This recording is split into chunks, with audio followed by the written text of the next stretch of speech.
Welcome back to Advocation X, you beautiful thinking people, you. This is your host, Clyde, and I am about to embark on a controversial topic that will shake you to the core. That's correct. No controversy here. Advocation X is always about puppy dogs and kittens and fluffy things. Isn't that right? Okay, maybe not. So, listen, before I begin, please, go down and hit that like button. It costs you nothing. Subscribe. Again, zero investment, other than just the click of a button. Become a member if you can, and crush that bell so you miss no content going forward. Controversy. I will do my best to stay as impartial as possible. But remember one thing, folks. Always remember this. We never give up, and we never give in. But we keep an open mind. And why do we do that? Because knowledge is our power. And we're not willing to give up our power. So, gather your knowledge. Here's some wisdom for you coming up. Hypothetically, you have triplets. And they're now 15, 14, 13 years old, whatever the age. Just imagine an age. And wow, you get slammed with this super bad cold illness. It's all around us, everywhere. People are dropping like flies. The hospitals are full. Everything is going wrong. We shut down the entire world, the entire economy, and we are going to flatten that curve. And two of your triplets decide that they don't want to partake. They don't want to do the things that they're being driven, coerced into doing. And you, on the other hand, we're totally accepting of every edict that has come down from our dictatorships. Around the world, by the way. These are dictatorships that are everywhere. It's not just us. So wherever you're listening from, you can look at your dictatorship and see whether or not you've been a compliant, individual or not. So you have two of your three children who are saying, nah, I'm not buying it and I'm not going there. You have a choice now. You have a choice. Kick them out of the house immediately and do not allow them to return ever until they decide to do their part, like you have. Or you continue to love them as you did before the super bad cold illness, and you work with their understanding. You help to inform them, you listen to their arguments, and you make a decision to stay a family and love each other regardless of your opposite views. Now, this is a novel idea for some, because for some, it's cut and dry. Throw them out the window. Oh, geez, it's the 10th floor. Oh, what a mess. Others are looking at their longtime friends and going, yeah, no, don't even come around us. No, we don't care to talk to you, see you, or be anywhere around you anymore because you don't agree with me. You go, oh, all right then. I respect your wishes, even though you don't respect mine. But that's okay. It's your decision to make. You have family members who are organizing functions and not allowing you to attend. Again, because they don't agree with you. Let's go back some years. You're back to 10 years old. Did your family agree with you then? Did your friends agree with you then? Did your teacher, your classmates, did anybody truly agree with you even then? How about at 20? How about at 30? No arguments your whole life? You are truly blessed. Well, here's my thought for you. Whether it's life-threatening, whether it's job-threatening, whether it's love and compassion-threatening, there will always be a difference of opinion. There will always be disagreement. If you are not directly harming another person, and I mean directly, I don't mean possibly, hypothetically, 1 in a million chance, possibilities all over the place. There are always possibilities. I could put furniture out at the side of the road to be picked up and somebody could trip on it, bang their head on the sidewalk, and die. That's it. You're going to jail, Clyde, because you did not consider the possibilities that 1 in a million people could absolutely walk into that huge piece of furniture and trip in such a manner that they twisted and their head cracked against the corner of the sidewalk and shattered their brains all over the street. You're right. Guilty as charged. Throw me in jail. Well, this is what some of your friends and neighbors are thinking of doing with those around them who don't agree with them. And again, I'm going to qualify that. I don't care if it's life-threatening, job-threatening, relationship-threatening. How many friends have you had who said to you, listen, man, I'm sorry. I told your spouse what you did because I thought it was wrong. Well, you obviously didn't think it was wrong because you did it. But your friend happened to have a little bit more morals in that regard, and went ahead and spilled the beans. It could have been something as simple as you went for beer. You went for a cocktail after work with your coworkers, and you just didn't want to argue with your spouse. But your friend let the cat out of the bag. Now, you could be mad at your friend. You could be mad at your brother, your sister, your mother, your father. I know many mothers who used to totally throw their sons and daughters under the bus all the time because they just couldn't keep up with the lie. They didn't want to keep up with the lie. Do you then hate them, or do you realize that a lot of times people do things and disagree with you out of love? Let that sink in for a moment. A lot of people in your life have regularly disagreed with you out of love. Do you reward them with hate? Have you done it in the past, or did something change lately that turned you into a less than loving person? Now again, you are totally entitled to your own decision making. Your opinion does count. But now I want you to go and look in the mirror and tell yourself your opinion. And then when your mirrored image looks back at you and says, explain your thought process to me.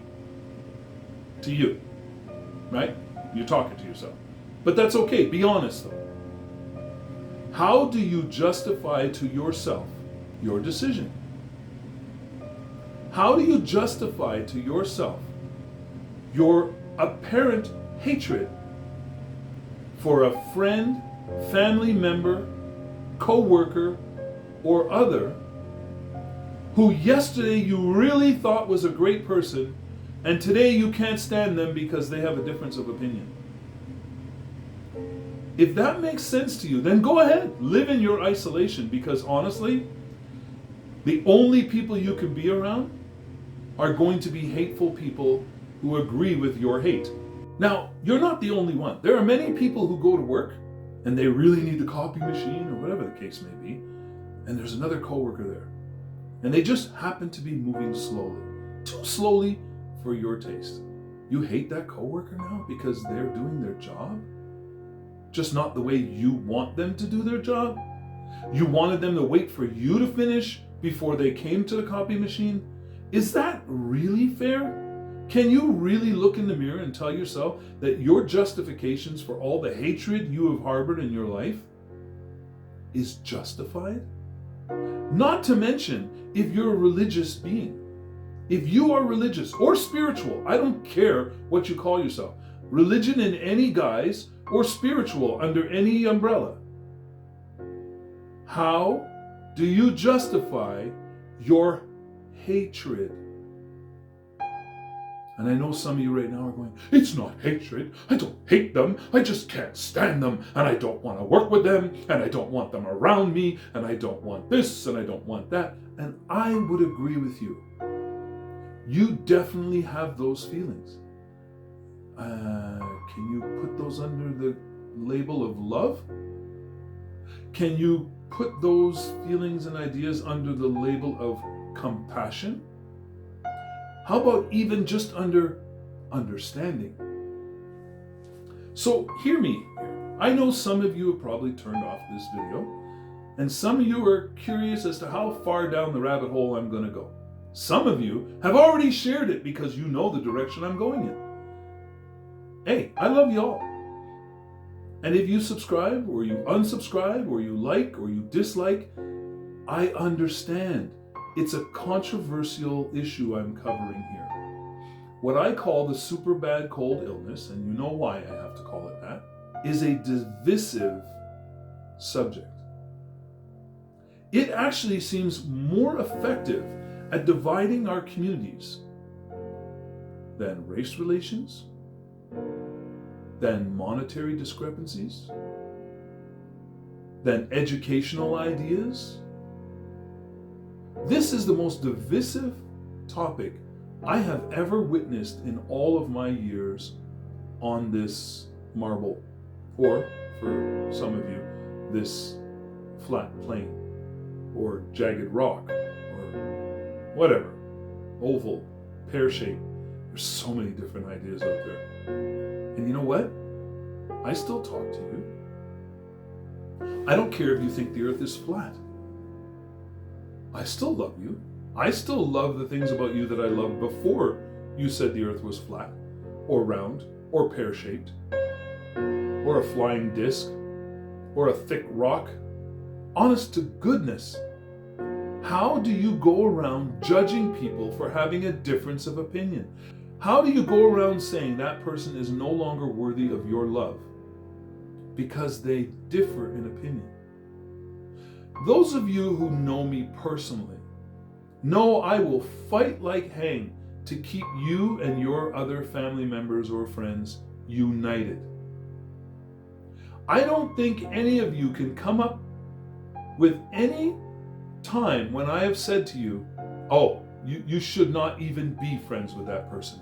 You should not treat that person as a family member. And again, I will give you one caveat.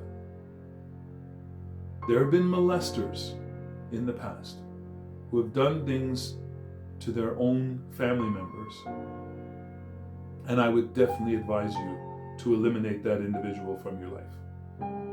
And again, not for an eternity, because they too can be redeemed down the road, hopefully.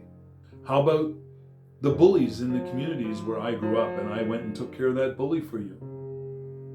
Did you not realize that I ended up friends with most of those bullies, most of them, after a period of time? Okay, another scenario for you. You grew up in a group of 10 friends. You guys went everywhere together. You partied together, you fought together, you even sometimes did a little stealing together. You did everything together. You would call each other at different times of the day. Hey, come on, let's go here, let's do this, let's do that. Then all of a sudden, a super bad cold illness comes, and you decide to do what you think is your part, and 3 of your friends of the 10 decide, yeah, no, we're not having it. Can you honestly toss them to the curb and go look in the mirror and tell yourself that you're justified? Can you honestly bar them from coming to your house? Unless, of course, there are extenuating circumstances. You have an extremely elderly parent or grandparent living with you, and you're totally terrified of them catching even a cold, let alone the super bad cold illness. Well, if I was your friend and you said, hey, Clyde, listen, I have an elderly parent or grandparent here, and I mean, I have no problem with spending time with you, but I can't take the chance of you coming around my elderly relative just on the odd chance that anything could happen.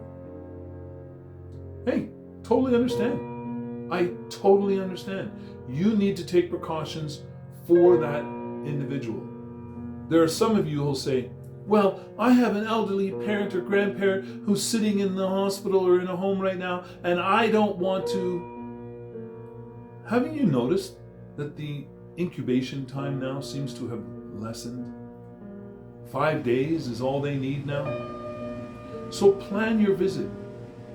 Make sure you're clear and plan your visit. But in the rest of the time, I'm sorry, you are never going to guarantee that you are not carrying the super bad cold illness to your elderly family member. Did you go to the store this week? Do you see them scrubbing down all the surfaces anymore? If somebody sneezes in the store, do they disinfect the air supply? I need you to really look in the mirror and ask yourself the appropriate questions. What is it that you are protecting yourself against? And if it is Ebola, oh my Lord, lock your doors, close off your vents, don't even gather air from outside. Drill down deep into the earth, find a small cavern with uncontaminated air, and start pumping that air up into your house. And do not leave that door. Don't leave it. And I would be right there with you. That stuff liquefies you from the inside. What a horrible, horrible way to go. Now, obviously though, as we've come to know, it is not that contagious, because while we were all terrified by this Ebola outbreak that was coming our way, I don't even know if I'm allowed to say that word, but anyway, it never came. A couple of people apparently were said to have been infected, and it didn't seem to spread. The doctors treated them, and it didn't seem to spread. Even if you said that really bad illness was coming our way, I still don't see a clear path to going through what we've gone through in this last while. Okay, anyway, I can't beleaguer this, but what I'm going to tell you is this. Stop listening to the news. Just stop. Don't listen to it at all. If you hear it on the radio, change the channel. If you see it on the TV, change the channel. If you see a billboard, look away. Because I'm telling you, it is all a campaign of brainwashing. And that doesn't go to say that the super bad cold illness doesn't exist. What it's telling you is, I recognize a different view on what's happening right now. The brainwashing that I see going on, and those of you, again, who know me well, know I've been across this country over and over again, from end to end. Every time I see one of those billboards, I give it the finger. You know why? Because I know what they're doing. This is not real in that regard. The fear is not justified. All of these people who have ruined their lives, their family lives, their relationships, been locked up in the home with abusers, all of these things that have gone on are not worth the risk. I'm not advocating go out there and catch every super bad cold illness that comes around just so that you can avoid the risk of catching it down the road.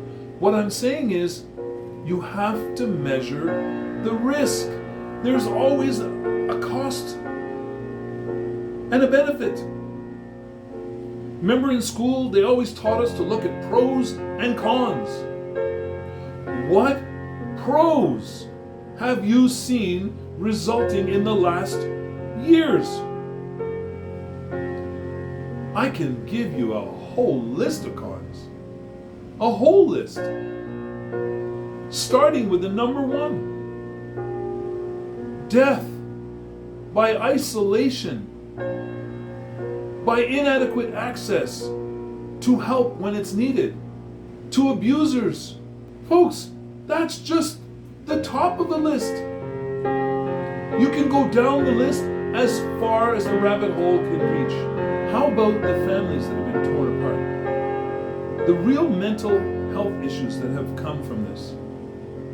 How about the loss of jobs and the ability to feed children? Sorry, I shouldn't get emotional. But it makes me sick to my stomach to hear someone who says, I don't care if they lose their job. I don't care if they can't feed their kids. I don't care if they can't pay their mortgage. I don't care. And guess what's resulting from your not caring? The economy is shrinking. Supply chains are being disrupted. You are going to end up starving yourself. And when you go and you start crying, who are you going to cry to? Because those people who have instituted all this garbage on you, they haven't missed a paycheck. They're going to look at you and laugh and go, hey, you supported us. You're responsible for those people dying in the street. You're responsible for those people trying to escape Canada? Who in their right mind in our past history ever wanted to escape Canada? Will you let that sink in? People wanted to escape your great country and died in the process. That's on you. Not all of you. That's on you, who have forced garbage down their throats and made them feel like this was the worst country they could possibly have visited or chose to live in. Does that make any sense to you? That people would risk their life to leave? Controversial? No. That's simple math. That's simple math. That's called staying had to be considered a worst option. And look at this. When would you implement all the strictest restrictions on everybody in your country if you were the leader? Wouldn't it be in the wintertime when people could not actually feed themselves with gardens? When people actually could not travel on foot? So therefore they are stranded, unable to fend for themselves in any way, shape, or form? Wouldn't that be the one you would choose? So you could see the greatest amount of carnage all around you? And then you could say, well, hey, it's not our fault. It's what you wanted. You guys supported us. You guys asked for it. Folks, please give your head a shake. And while you're giving your head a shake, shake the head of the person next to you. Each one of you, take it upon yourself to shake one other head around you. I don't care if it's a family member, a friend, a coworker. Shake one more head around you. Ask questions. Stop looking at the news, because the news is a scripted event. And if you didn't know that before, do some independent research. And I know it's hard right now because everything's being censored. If it's independent thought, it's being censored. It's being pushed to the bottom of algorithms. It's being eliminated altogether. People with critical thinking skills are being ridiculed by those who have no critical thinking skills. Does that make any sense to you? Go shake a head. One head. Each one of you, take it upon yourself to shake one head. And then tell that person it is now their responsibility to go out and shake one other head. Okay, folks. It is a very, very frustrating time for all of us. It is very difficult for us to look each other in the eye anymore and say, I love you, regardless of your views. But that's what you need to do. Whether it's your family member, friend, or coworker, just make it a point each one of these days going forward to find one. Seek out one that you haven't yet already and say, hey, I just wanted to let you know, regardless of what's going on, I love you. And I'll continue to love you long after this is gone. Because think of what you're going to have to lose. If you want to get out of the end of this, and you get out the end with way less than you entered into it with fewer family members, fewer friends, fewer coworkers, fewer neighbors, I'm counting on you. You know why I'm counting on you? Because you're a beautiful thinking person. And you will not give up you will not give in, but you will keep an open mind and listen to all sides of every argument before you determine that what you're deciding on is even remotely right. And remember, even if we think our side is right, there's always nuance. Okay? That's all I'm telling you. So please, do me a favor. Hit that like button. Subscribe. Share this video. Share this channel. Make sure that people are getting informed. I'm spurring you all on to do research. What I've told my kids all their life, school teaches you nothing if it doesn't teach you how to research the truth. Use those skills wisely. Don't block out things that you don't think are the truth. Listen to them. There's always truth in every single statement. You just have to dig sometimes. And other times, it's right there for you to see.